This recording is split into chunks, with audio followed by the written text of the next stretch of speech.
before we really get rolling here, everyone got their reading done, which is great. This is the basic outline of that book. Now, Patrick Lencioni, he speaks at a number of conferences where there are other Christians, but I think he's Mormon. So a lot of Mormon writers like Stephen Covey was also Mormon. They'll take biblical principles, like Stephen Covey used the principle of the law of sowing and reaping, and he called it the law of the farmer and the crops or whatever. So a lot of times they'll use biblical principles, which is universal truth, but they don't necessarily tie it back to the Bible, whatever. So it's kind of has a little bit of a moralistic feel to it. But Patrick Lencioni, very good writer, very good leadership principles that anyone can learn from, just understanding that there's a reason why you don't see any scripture verses in his book. But these are 3 good points that he makes. Now, it might not be the comprehensive list that we would come up with, but it's a good starting point. And so hungry, humble, and smart is what he says are 3 virtues that seems like every good team player seems to have. And what I'm going to do is sometime later today or over the weekend, I'm going to divide you up into 3 groups, and each group is going to take one of these aspects. So I wanted you to have your reading done by today. So as soon as I put you into a group, you don't have to necessarily come up with a full-blown, video presentation or anything like that, unless you're just gifted in that.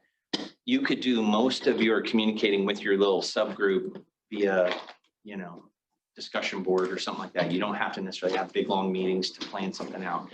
This is, I'm going to give you some instructions on what I want you to do as far as collaborating with each other, and that can happen remotely. And then what you're going to bring to the table next Friday to be able to present kind of your take on it and some application. So it's not going to be super hard. You'll be able to use some time outside of class to collaborate, but it doesn't necessarily mean you have to all get together for hours and hours. This isn't supposed to be a huge project. It's supposed to be small, and everyone read everything, but now we're going to have 3 focuses. And so you're going to get the benefit of focusing on one and hearing the other 2 groups. Okay. You'll see the assignment, but any questions about this? All right. So there are also a number of good summaries out there. You can download all kinds of book summaries. So if you want to get kind of someone that's already outlined it, there's probably 100 of them out there. It's one of his most popular things. There's also a very good TED Talk where he talks about, I think we even did it in Leadership Toolbox. I think last spring you might have watched it. The other thing I want to talk to you about before I hand it over to Doc O here is almost all of you have heard me talk about this maybe 2 times already, but just in case you didn't, the Not So Final Exam Project, do not underestimate this. As far as this is, I don't know if I'm in the right class here. This is a big deal as far as points go. This is in lieu of doing a final exam. And the reason I rolled it out now is so you can get it done way before you have to start studying for finals. So any of those end of year projects or finals that you're anticipating or coming up with the other classes, knock this out first so that the pressure's not there, or at least get some of it done, and then you can add in the last few points. But this has to be done. I try to give very detailed instructions on what I'm looking for. So, and it's worth 2.5 times a normal weekly quiz or grade or writing assignment. Okay. So if you have any questions, you can come see me about it, but it's really important. And it's a win-win. It's a win for me because I'm getting to see what stood out to you, what you remember, what was impacting or, fun to talk about, whatever. And then you're going to go back and review those things. So instead of you memorizing a big list for me. Okay. All right. And this young guy sitting in front of you right now is Doc O. I don't know if you've ever met him before. He's every once in a while you see him, hovering around the coffee pot somewhere. So Doc, thank you for coming back in. Maybe give them some background on some of the different teams you've been a part of over the years, because they've heard you talk about Northland a little bit, but what other teams have you been part of? Well, when we first went to college after I started the ministry, Charlene and I got involved in being team members of starting a outreach ministry to servicemen in Columbia, South Carolina. We started a servicemen center, found a building, rented it. We had responsibilities.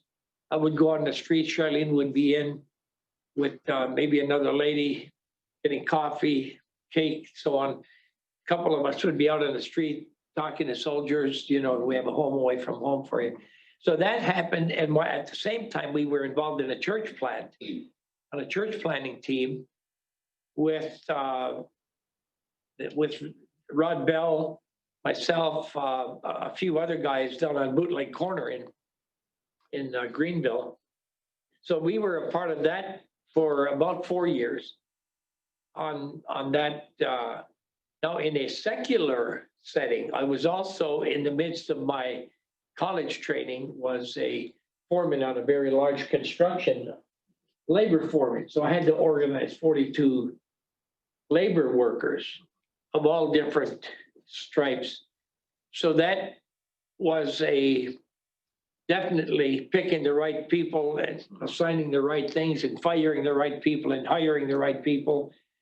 And then after that, after I pastored there in the church that we had planted, then we went to Michigan, and I was for 10 years associate. And on that, where we really formed a team training philosophy in that. And then, then I went on the road with Life Action, where I was a team pastor, but we were a part of the national structure with Del Fazenfeld and I and Vernon Brewer and some of those people. We were given the vision of what was coming, the day-to-day operation, the dollars that were involved in that. So all different phases of organization and levels of responsibility. And then we finally ended up taking that Northland. And at that time, I believe there were 87 students there. And I had an A to Z philosophy in mind.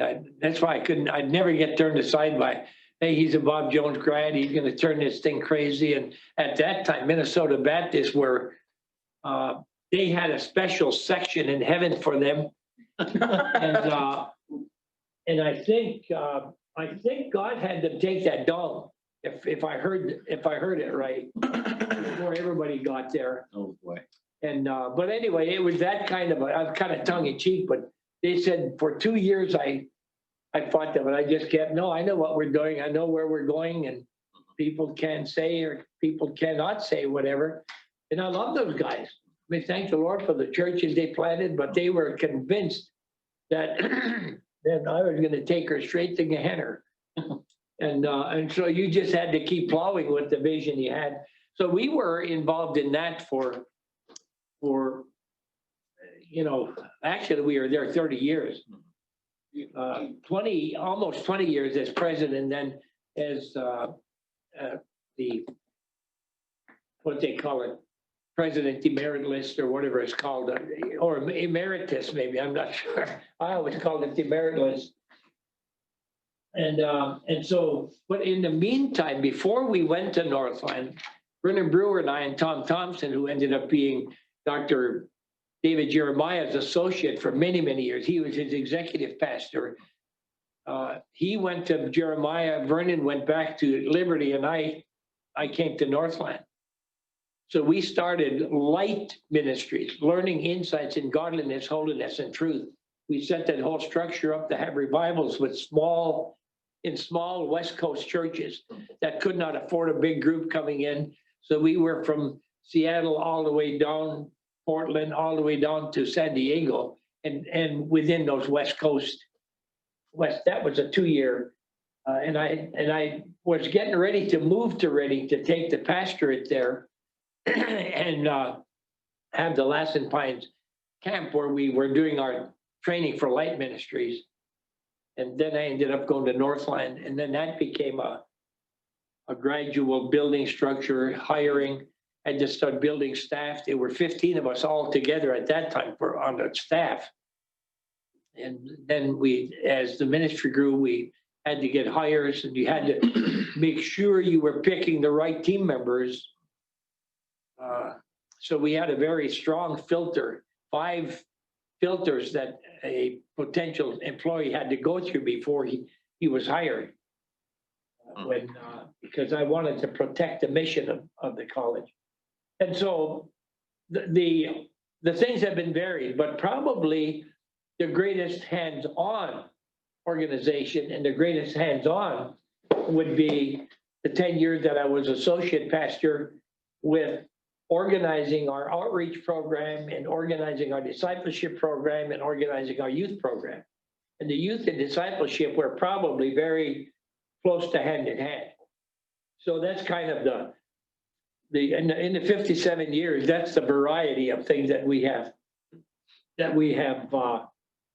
And thank the Lord for a wife who is on board the whole route, no matter what we lived in and no matter where we were and no matter what we drove. You pray yourself from place to place. And before you even got to Bob Jones, you were in the logging industry. Was there a lot of team? Is that kind of a team oriented? Because it's hard for me to picture in the Upper Peninsula, like, is that more of an isolated, you're working by yourself a lot? Or is that something where you have to have a team working together? Is that where you learned, before you really understood the theology of it, is that where you learned some of the practical aspects of leadership? Because when you get down to Bob Jones and you're having to hire and fire guys, did you kind of learn that on the job, or had you learned some of that in your UP days? Well, I logged in the UP, but I went climbing. And when I got hired in a climbing group, I left the UP where it was just felling. You were mostly working by yourself. And then when you were skidding on the landing, you were meeting, but they had their own world and I had my own world. But when my brother talked me into going down to Detroit, he was a foreman on a topping crew. He said, why don't you fill out an application? And if you ever come down here, you'll have a job lined up. So anyway, I ended up getting hired that day. So that became major team because I had to join the electrical workers union, and I had to, because I had so much sawing and trucking experience, they put me right into T1. They call it a first year topper. I didn't have to go through the first 2 phases. I don't know if they know what topping is. If we'd go, I'll explain that because in that I'm going to explain where the teamwork was demanded. Great. Where back then those huge elms were dying with the Dutch elm disease. Some of them were like this, but they'd go up 80, 90, 100 feet sometimes over the power lines. And we had to take those trees down from over those power lines, roping. We had to rope everything. Well, you had 6 guys on the crew. You had a foreman, you had a brushy truck driver, and T1, T2, and top climber. And I stepped into the 3rd phase in the T1, but I had to go through the union required apprenticeship to learn what it is to be on a team of removing a large tree, because you had your trucker who had to control the lift or the lowering. You had the ground guys who had to know the knots, who had to take your instruction from up there. Do you have to let this drop below my feet so I don't crush my legs? And those guys had to be in there. So that was teamwork plus. But I was in. My brother Ron, who was a foreman with that, we worked Saturdays, so he taught me top climbing in a few months. And those guys were very glad because a lot of them would come in all hung over on Monday and they'd be playing, pretending they were sharpening saws and their heads were probably 3 times the normal size. They were waiting for this young guy to get his climbing gear. And I said, hey, I'll do it, because Ron had helped me. So I'd get up and I'd be telling them, get the rope, then because you would make what's called a butt check. And then you would go and tie your top line off. Well, they had to know every phase of that. And not one team member could let down on his phase of the job or somebody's going to get crushed. And you totally have to depend upon them understanding. And so that definitely was teamwork before I ever got to Bob Jones. you get through a couple of years of that, every kind of experience. And when you make the cut, sometimes if you're just jumping the top out, that thing goes like a circus pole, you know, when that top kicks out. But you have to have guys on the ground to understand that. And so, but I would say, make sure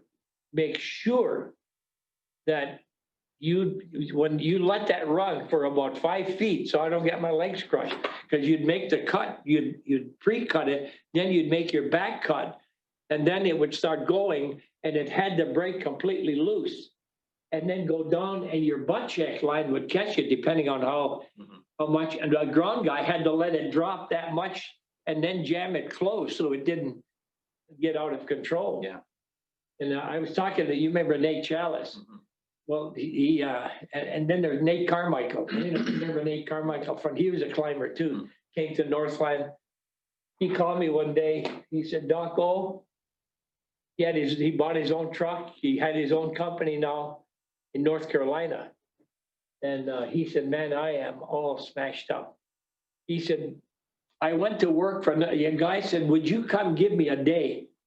So I said, okay, I'll get my crew going and I'll come and climb for you. Well, there was a guy on the ground that he said, I don't think understood English.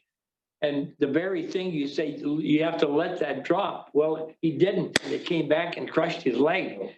And you know that's going to happen. So it's teamwork. I mean, teamwork. And sometimes you're 2 days taking one tree down. And everybody has their role. So that I'm glad you asked that. Yeah. Because that was very, very crucial, because you're literally, in that case, your life is in their hands, or your health, whether you're crippled or not crippled, is in their hands. Yeah. So it's definitely teamwork. Wow. Anyway, I didn't Thanks even for the bore you with all background. of that. No. I've heard you tell from, I knew that you did the tree topping, and I knew at Bob Jones you did construction, but I couldn't figure out how you got to that point where you had some, you know, obviously there's natural leadership ability, but then exposure to the teamwork side of things. Yeah, well, you had that. Then actually, when I saw a construction thing, school had just gotten out that day, so I stopped by the trailer of a construction. And I said, you guys hiring? They said, no, unless you can run equipment. I said, I can run equipment. So they hired me for equipment operator. Then the labor foreman on the job got ulcers. And the vice president out of Indianapolis came and asked me, would you take this labor crew as well? So I did. So I had to organize their 42 guys, their payrolls, their hours, their laziness or their over ambition or whatever. So that went from end of May, June, July into the end of August. So that was an entire summer. I had a lot of laughs and a lot of headaches too. Sure. With that, because a lot of those guys were I don't think any of them had done the Awana Timothy Award thing, because they would come in oiled up sometimes. I had one guy come, he took the bus all the way across Greenville. And he was so afraid of getting fired, he got off the bus and he was teetering. He said, boss man, he said, I just can't make it today. He came all the way across so he wouldn't get fired, just to tell me, but he was teetering. I said, okay, Horace, that's okay. Just come back tomorrow. No way I was going to fire that guy. I'd put him on projects and I'd listen. He was supposed to be getting ready for paint. I'd listen. I said, Horace, you in there? Oh, I hear you. He was in there sleeping. He'd get in a dark thing underneath but I said, I'm not going to fire the guy, you know. But anyway, that's interesting. Where was he in sleeping at? You know, in the stairways that were doors and that storage. Yep. And it was off a huge dining hall. And so everything had to be scraped with a brick or something to get painters ready. And I say, Horace, you got to get in there and scrape those walls up for the painters. And I'd go by and I wouldn't hear anything. I'd say, Horace, you in there? He said, I hear you. I hear you. But anyway, I told him, I said, you know what I'm going to do? Let's go on welfare. This work is for the birds. I used to tell him, I know what you mean. I would not, he was too much fun to have on a job to fire him, so. When I fired some college students that were from, Citadel and Clemson who were working there, they worked harder keeping out of work than working. So anyway, I don't want to bore you with the rest of that. But that was, to me, it was to me, very valuable experience. Yeah. But I think the hard work aspect of it was when I was sawing, when I was felling by myself. And then the danger part of it, if you knew where you're gonna live that day or not, was those years of climbing. Where you would go, not teamwork for sure. Yeah. I mean, because that had to be, 6 guys had to all know their role. So.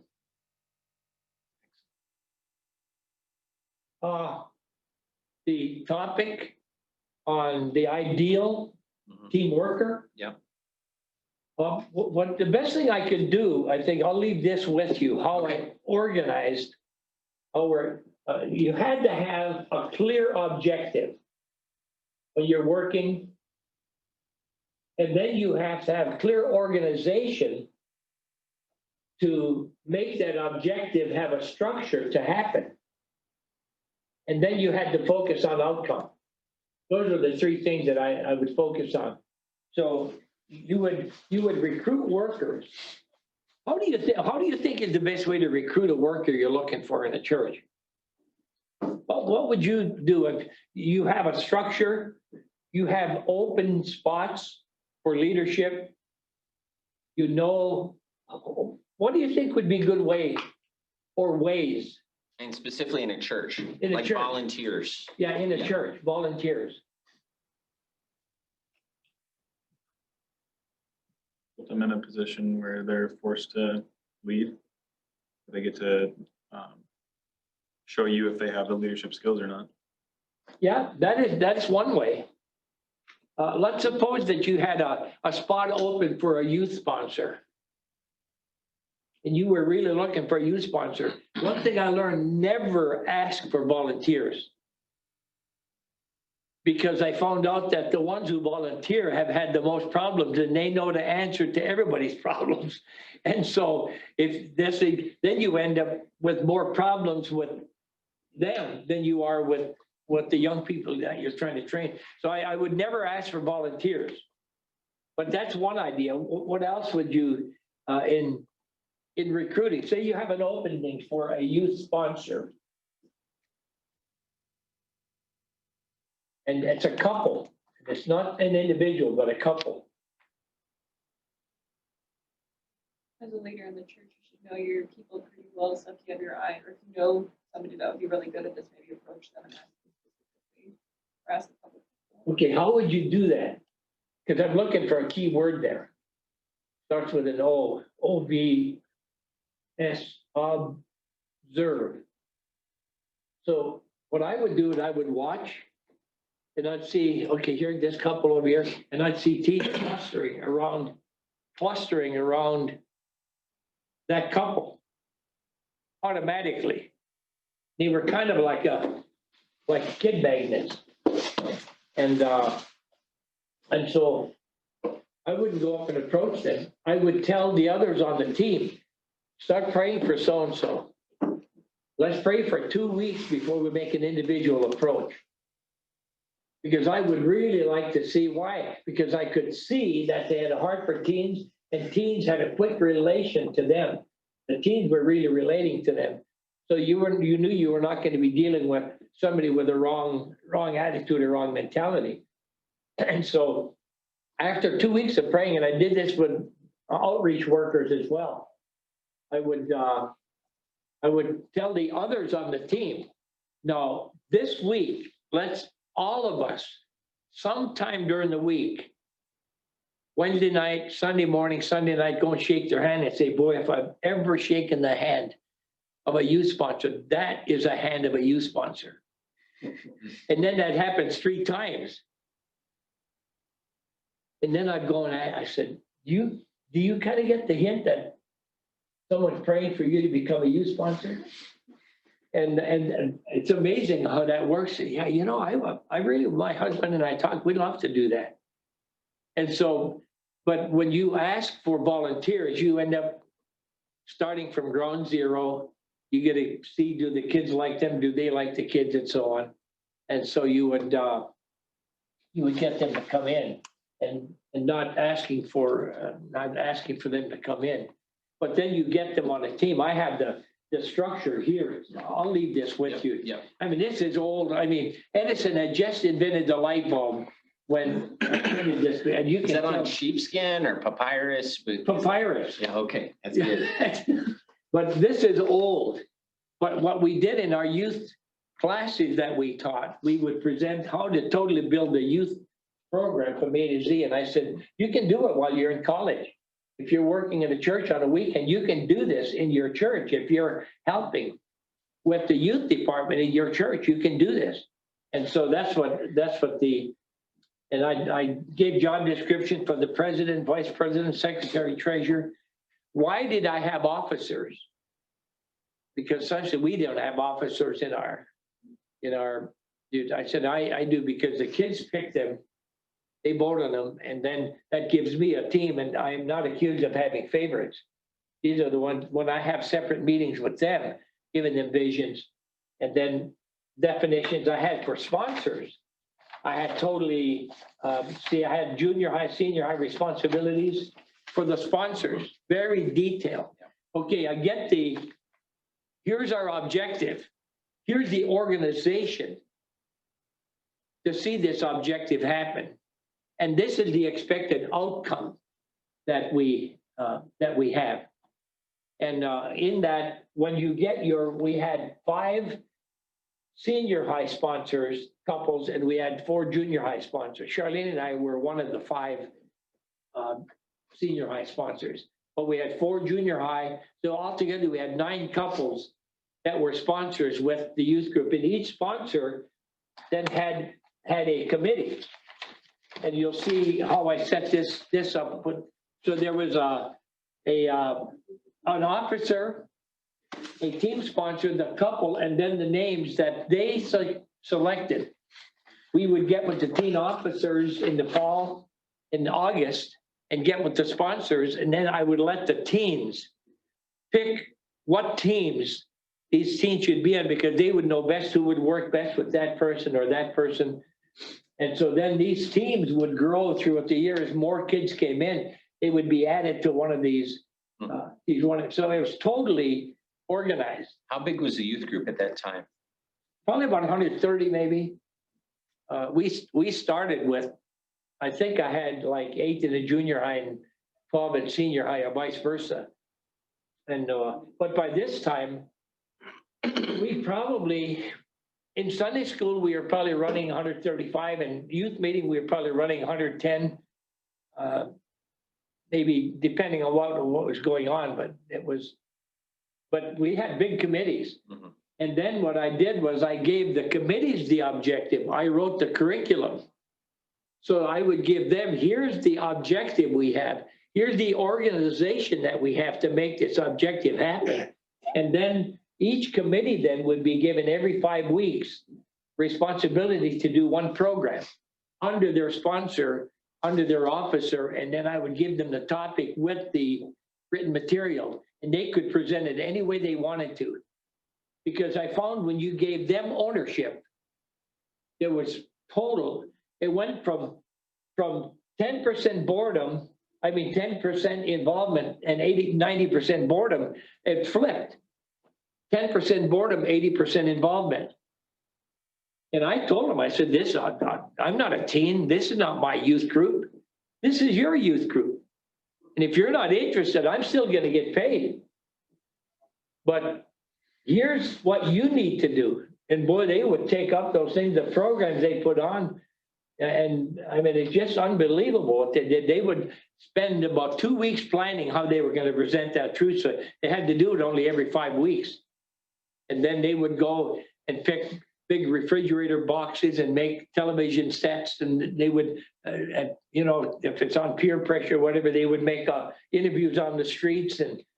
But then I would take the last 10 to 15 minutes at the end and drive home the point of that lesson. I would preach the point of that lesson, but I never stood up until there was only 15 minutes left of the evening youth program. Because it was all run by them and the sponsors.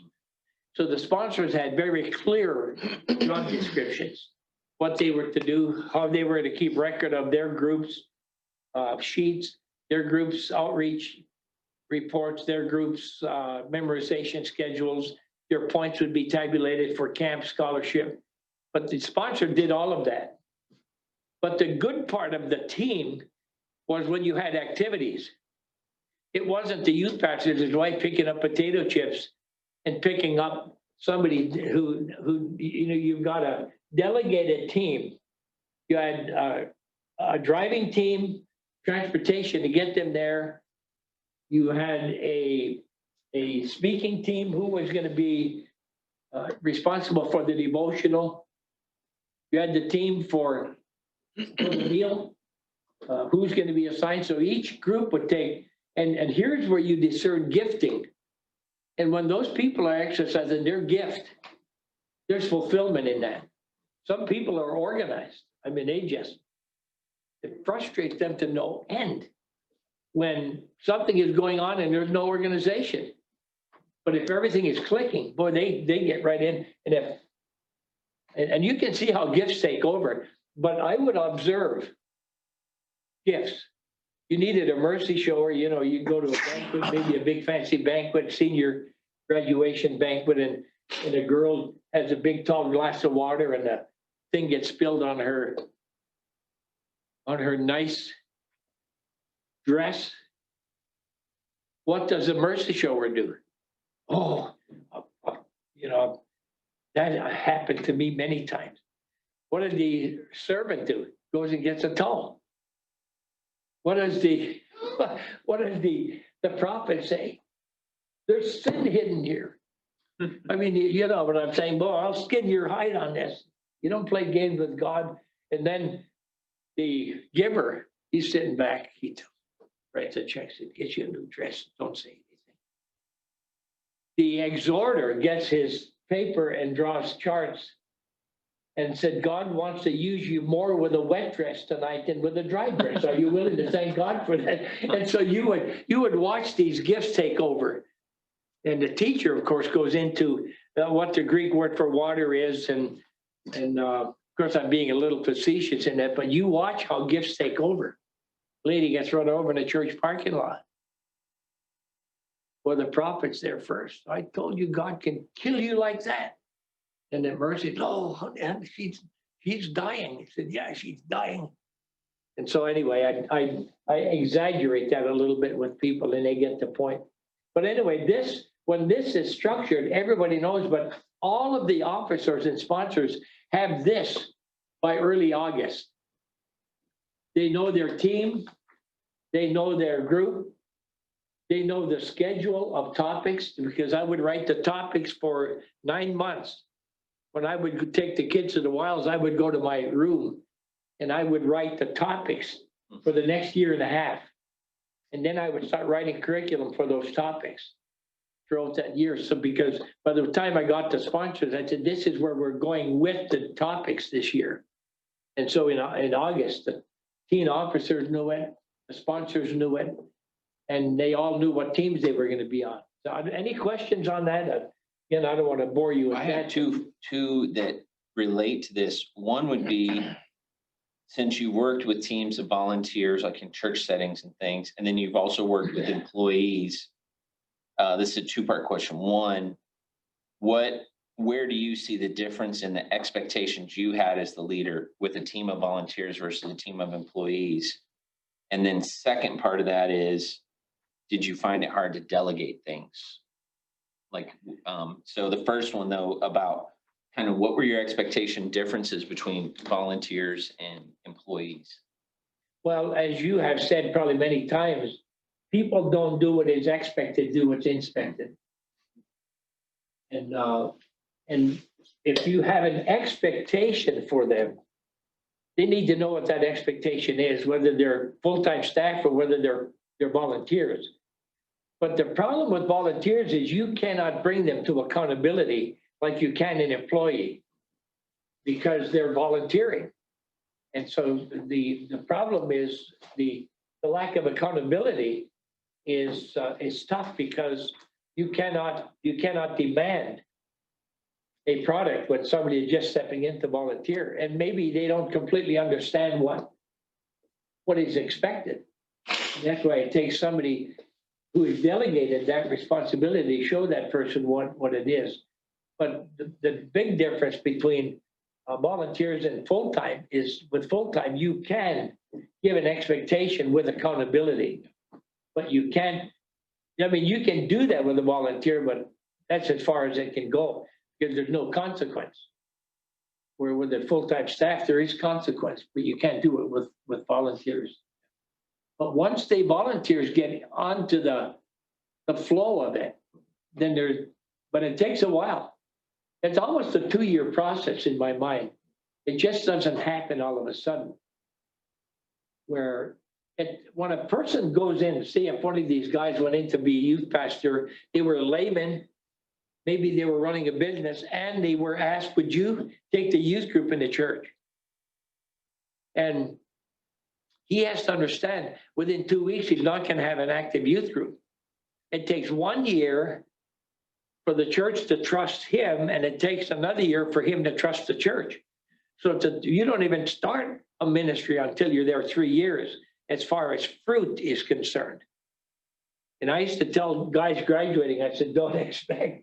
I said, you're going to find out that it's a 2 year before you see fruit, and 5 years before you see a reproduction of that fruit. So don't get in a hurry. And I said, at that time, most youth pastors were leaving after 18 months. They would take a job, they would get discouraged, and they would be looking elsewhere within 18 months. And that was the norm back then. Yeah. And so that is, a problem. Was there another Yeah, question? how are you with delegation? Like, as you went through both of these, being a pastor, you're over teams of volunteers, construction, college president, you're over a team of employees. Have you always been good at delegating? Is it something that, you're more of a doer and you just did it yourself and then eventually you learned to delegate? How did you look at delegation? How did that work out in your life? Well, because I feel my gifting bounces between serving and extortion, or exhortation, I think the Bible word is. And my nature is to do it myself, because I don't want to ask somebody else to do, because I feel like maybe I'm imposing because my gifting is.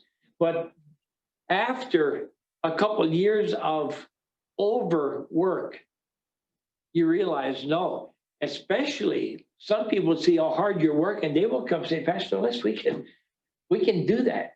We can do that. So I grew into this. I didn't start with a delegating mind, because I thought, well, if you ask somebody else to do it, they're not going to do it. So I might as well do it now and avoid the frustration.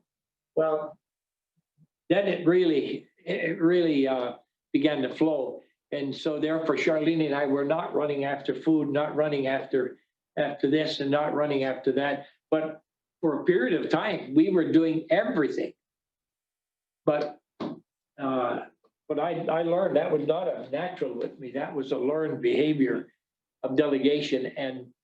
And the key to that, enjoying that, is the people who get the assignment are very, very glad to do it. Yeah. Because they're fulfilling their gift. Right. And they were all laymen. They were not ministry. They were lay people, teachers and businessmen and accountants, but they got the vision of what the outcome was to be. But I used to meet one time a month with the leadership team in somebody's home, and one of the sponsors' homes, we would meet with the whole leadership team one time a month. I would put up the objective. We keeping this in mind.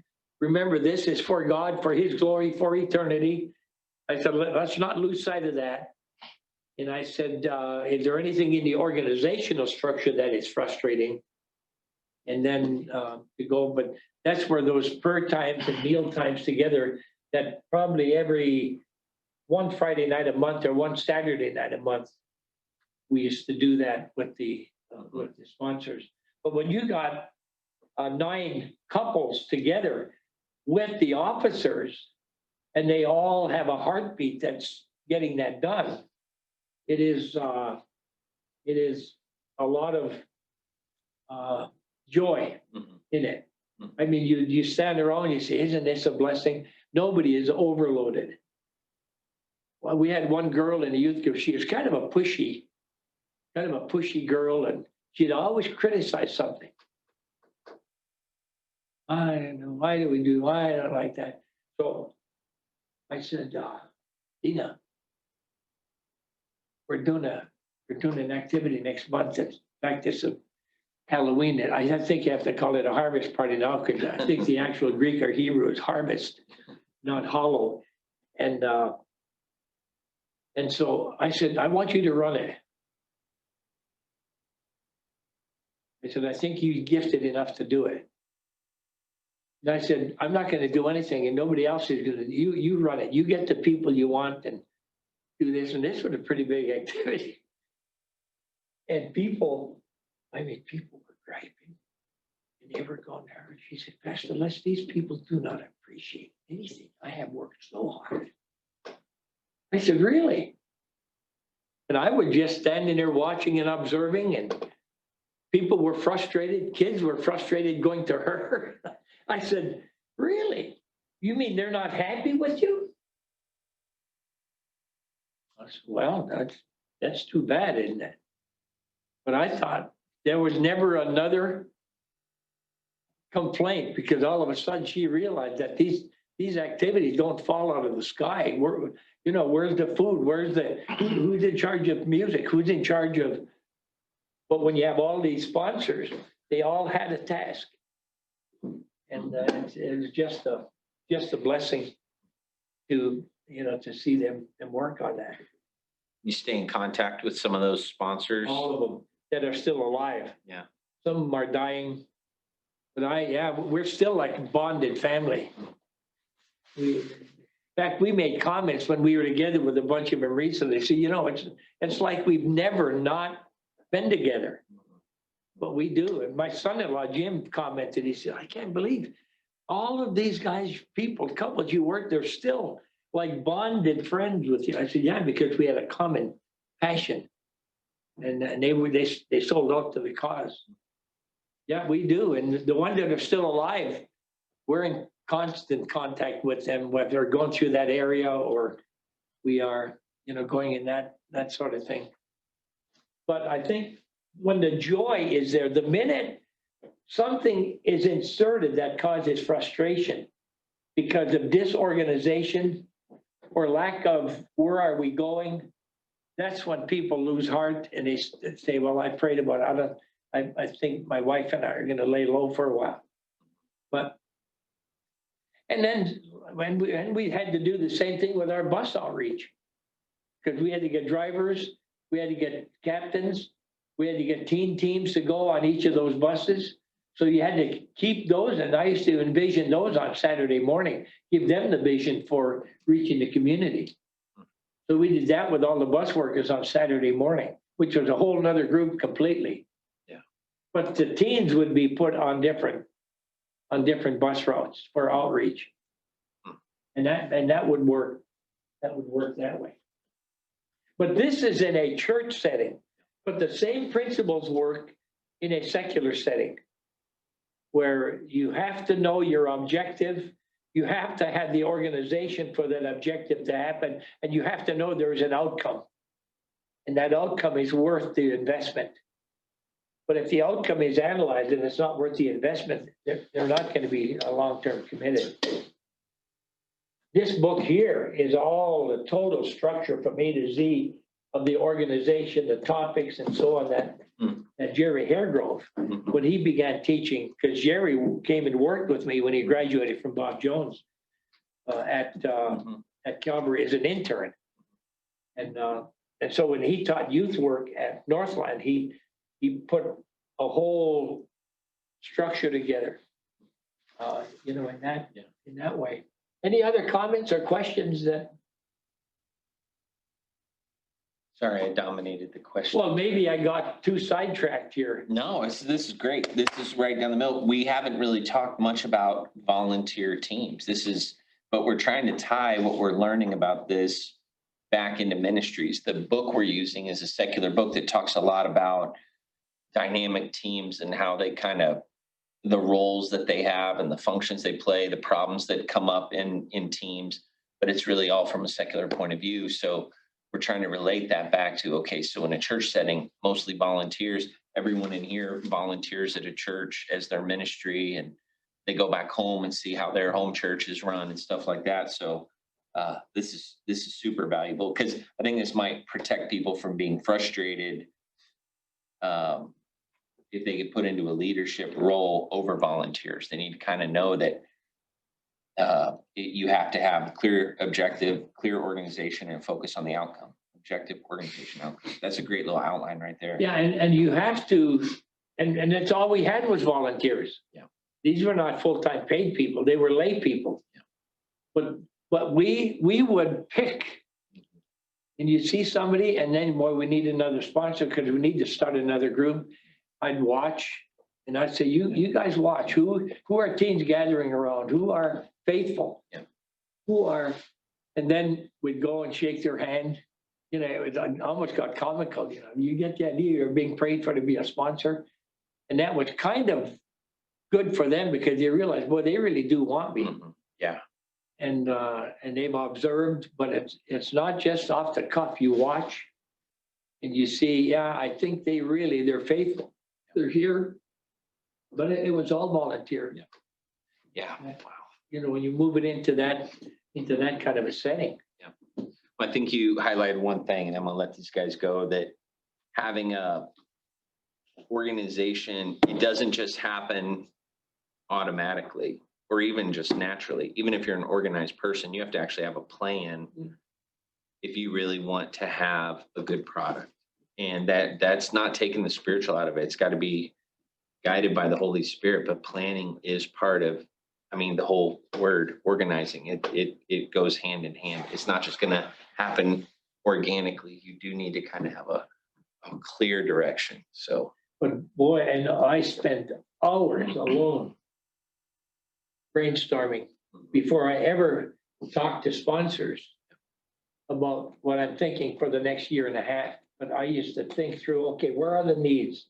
Where are the needs? Okay, I'm going to write curriculum that are focused where I see the needs are right now, and do that. And it is a lot of alone time, just saying, God, show me what would be the best route to go here, and show me what would be.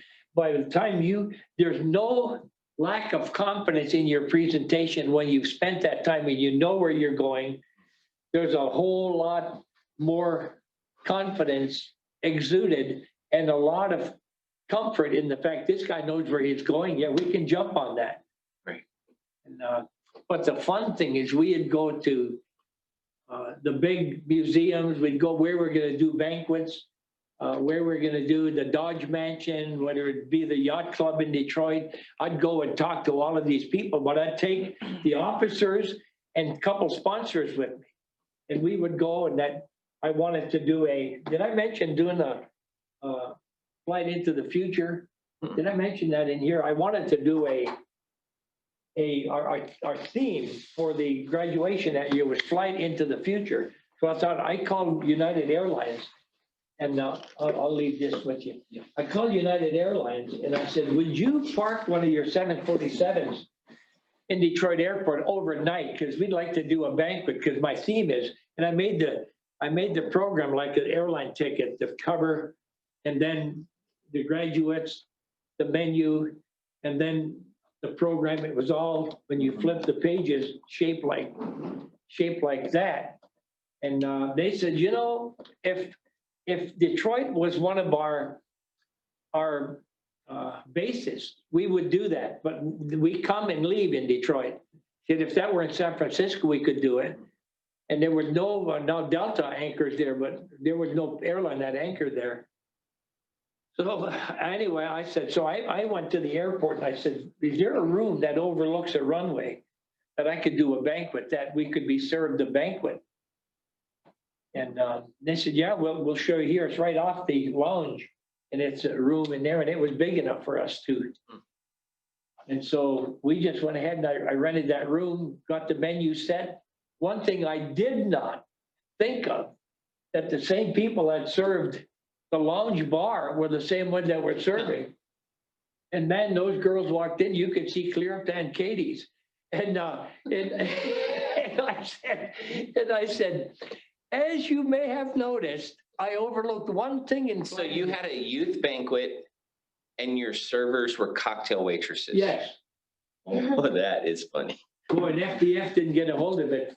Yeah. Thankfully, FBF never got a hold Oh, of it. boy. Oh, But boy. anyway, so I looked up and I said, as you may have noticed, I overlooked one thing and these ladies were apologizing. This is what they make us wear. We're so sorry. And so we had a good laugh on that one. But they were the cocktail waitresses serving our banquet. Well, we still laugh about that one. And I I'm guess sure. those sponsors I'm sure. and I had to explain to our speaker, you'll have to. But the ladies were very apologetic. They said, this is what they make us wear. We're so sorry. But That's boy, funny. it was. Could you imagine Mr. Waltersdorf having that happen? That would be. Yeah. I wouldn't, I can't say too much. All right, I gotta let these guys Yeah. go. Hey, Thank you thanks guys very for much. being Have a here. great weekend. Thanks for coming. Hey, thank you for being here. Thank you for giving me these notes. Do you want me to make